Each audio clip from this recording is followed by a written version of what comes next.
வணக்கம் and welcome to Kamals Adupankarai.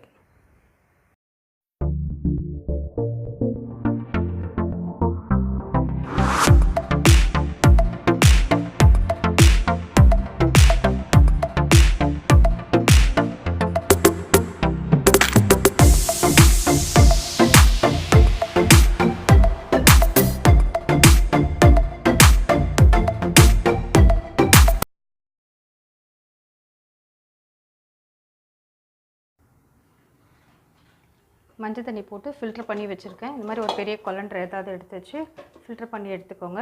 எவ்வளோ தேவையோ அந்தளவுக்கு பூ ஃபஸ்ட்டு எடுத்து பண்ணிக்கோங்க. இப்போ இது வந்து நல்ல பெரிய பெரிய பூவாக இருக்குது. இதை வந்து நம்ம 2 இல்லை 3 கட் பண்ணிக்கலாம். அப்போ தான் எண்ணெயில் பொரிக்கிறதுக்கு ஈஸியாக இருக்கும்.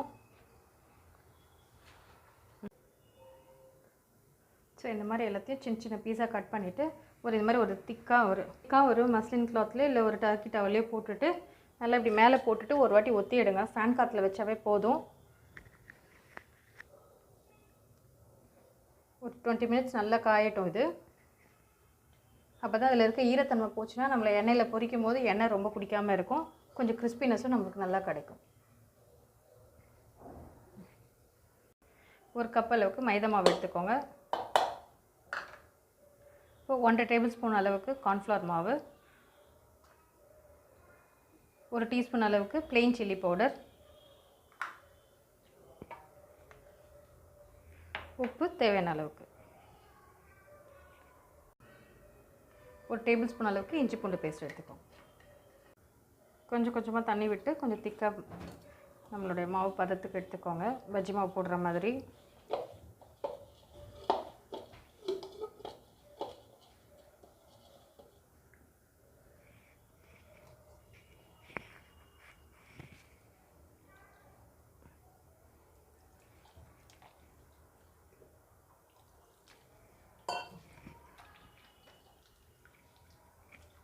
நல்லா கரைச்சி விட்டுக்கோங்க. லம்ஸ் இல்லாத அளவுக்கு நல்லா பீட் பண்ணி, எதுவும் பிளெண்டர் வச்சு பண்ணாலும் ஓகே, கையிலே பண்ணாலும் ஓகே. நல்ல மாவு மட்டும் அந்த மாதிரி லம்ஸ் எதுவும் இல்லாமல் நல்லா கரைச்சி விட்டுடுங்க இதில். ஸோ இப்போ இதெல்லாம் நல்லா நம்ம லம்ஸ் இல்லாமல் கலக்கியாச்சு. இப்போ இதில் எல்லா காலிஃப்ளவரையும் இதில் ஆட் பண்ணிக்கலாம்.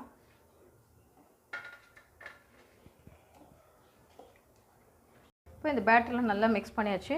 இது ஒரு 10 மினிட்ஸ் கிட்ட வந்து நம்ம ஃப்ரீசரில் வச்சு எடுத்தாலும் 10 மினிட்ஸு, இல்லைன்னா ரெஃப்ரிஜரேட் பண்ணுறோன்னா ஒரு 20 மினிட்ஸ் எடுத்து ரெஃப்ரிஜரேட் பண்ணிவிட்டு எடுக்கலாம். ஸோ நல்லா பைண்டிங் ஆகிருக்கும். இப்போ நான் ஒரு 10 மினிட்ஸ் வந்து ஃப்ரீசரில் வச்சு எடுத்துடுறேன். இது என்ன சூடாகிடுச்சு. இப்போ நம்ம ஃப்ரிட்ஜிலேருந்து எடுத்து வச்சாச்சு. காலிஃப்ளவரும் நல்லா கரெக்டாக இருக்குது ஸ்டேஜில். ஸோ இப்போ இதை 1 பை 1 போட்டு எடுத்துடலாம். இதில்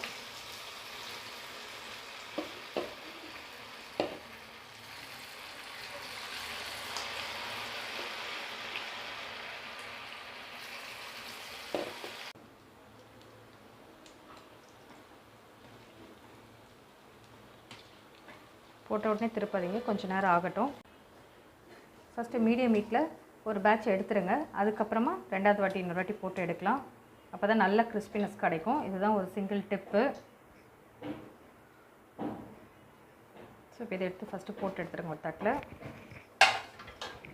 இந்த பேட்சும் போட்டு எடுத்துடலாம். எண்ணெய் வந்து ஃபஸ்ட்டு ஒரு பேட்ச் எடுத்துட்டோம். இப்போ நல்லா சுட இருக்குது எண்ணெய்.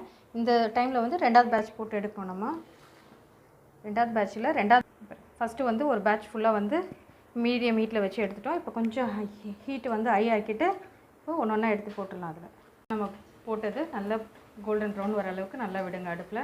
இப்போ பார்த்திங்கன்னா மறுபடியும் தண்ணி இருக்குது இந்த காலிஃப்ளவரில். அதனால தான் நல்லா சலன்னு தண்ணி வருது பாருங்கள். இது நல்லா வத்துற அளவுக்கு நல்லா விடுங்க. இந்த மீடியம் ஹீட்டில் இருந்தால் தான் 2 வாட்டி பொரிச்சு எடுக்கும்போது நல்ல கிறிஸ்பினஸ் கிடைக்கும். கொஞ்சம் லாங் ஸ்டேவாகவும் இருக்கும். நம்ம அப்படியே ட்ரையாக வச்சோன்னா கூட லாங் ஸ்டே இருக்கும் இது. இப்போ இது நல்லா கோல்டன் ப்ரௌன் வரட்டும். சேஞ்ச் ஆகிடுச்சு. இந்த ஸ்டேஜில்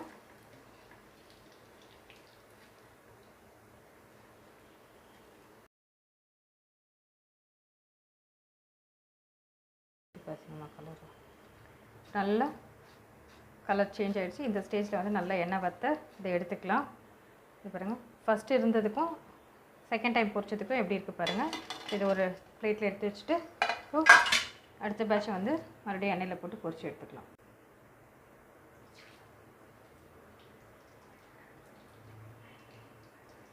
ரெண்டாவது பேட்ச் நல்லா கோல்டன் ப்ரௌன் வந்தாச்சு. இப்போ இதை எடுத்துடலாம்.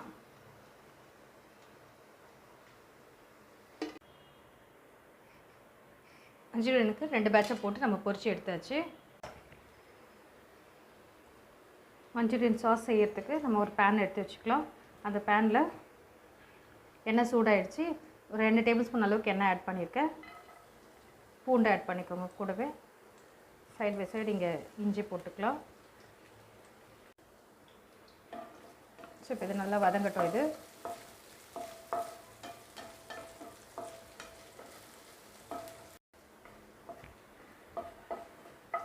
இஞ்சி பூண்டு வதக்கியாச்சு. ஒரே ஒரு பச்சை மிளகா நல்லா ஸ்லிட் போட்டு எடுத்துக்கோங்க. இது சின்ன வெங்காயத்தாலோடைய வெங்காயமே எடுத்து இதில் ஆட் பண்ணிக்கோங்க. இது நல்லா வதங்கட்டும்.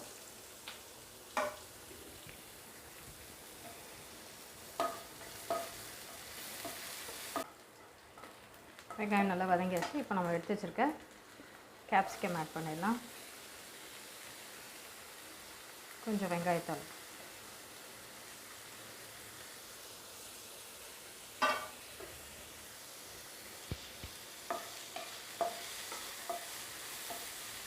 ஆமாம் ஒரு ஸ்பூன் அளவுக்கு டொமேட்டோ சாஸ் ஆட் பண்ணிடலாம். ஒரு ஸ்பூன் அளவுக்கு சோயா சாஸ்,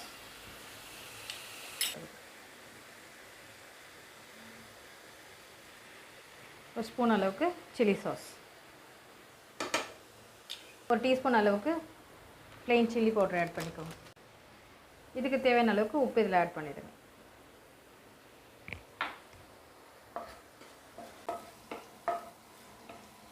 ஸோ இப்போ இது நல்லா வதக்கியாச்சு. சாஸ் ஸ்மெல் எல்லாம் போயிடுச்சு. பச்சை ஸ்மெல் போகிற அளவுக்கு நல்லா வதக்கியாச்சு. இப்போது ஒரு கப் அளவுக்கு கார்ன்ஃப்ளவர் எடுத்து கொஞ்சம் தண்ணியில் கரைச்சி வச்சுக்கோங்க, கட்டி எதுவும் இல்லாமல். இது கொஞ்சம் நேரம் சிம்மில் வச்சு நல்லா வதக்குங்க. ஒரு நல்ல ஒரு க்ளாஸி எஃபெக்ட் கிடைக்கும். அந்த ஸ்டேஜில் இதை இறக்கிக்கலாம்.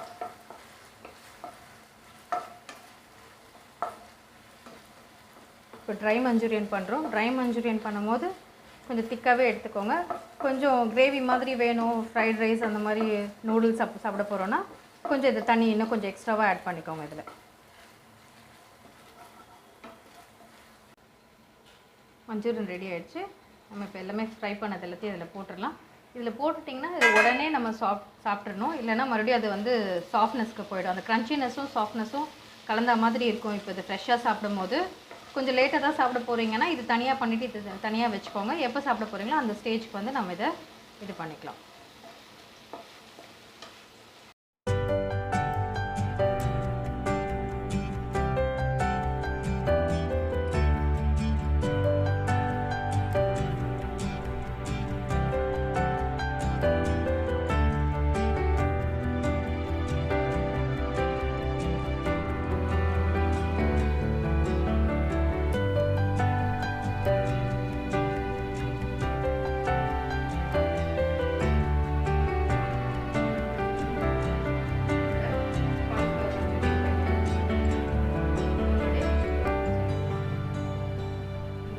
காலிஃப்ளவர் மஞ்சூரியன் ரெடி ஆயிடுச்சு.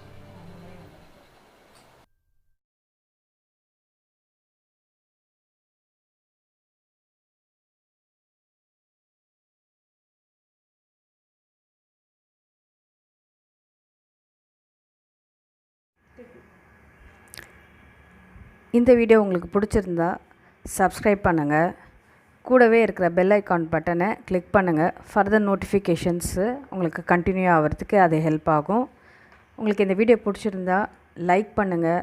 ஏதாவது கமெண்ட் பண்ணணுன்னு இருந்தால் கமெண்ட் செக்ஷனில் கமெண்ட் பண்ணுங்கள். இது யூஸ்ஃபுல்லான வீடியோவாக இருந்தால் உங்கள் ஃப்ரெண்ட்ஸ் ரிலேட்டிவ்ஸ்க்கு ஷேர் பண்ணுங்கள். மறக்காமல் சப்ஸ்கிரைப் பண்ணிவிடுங்க.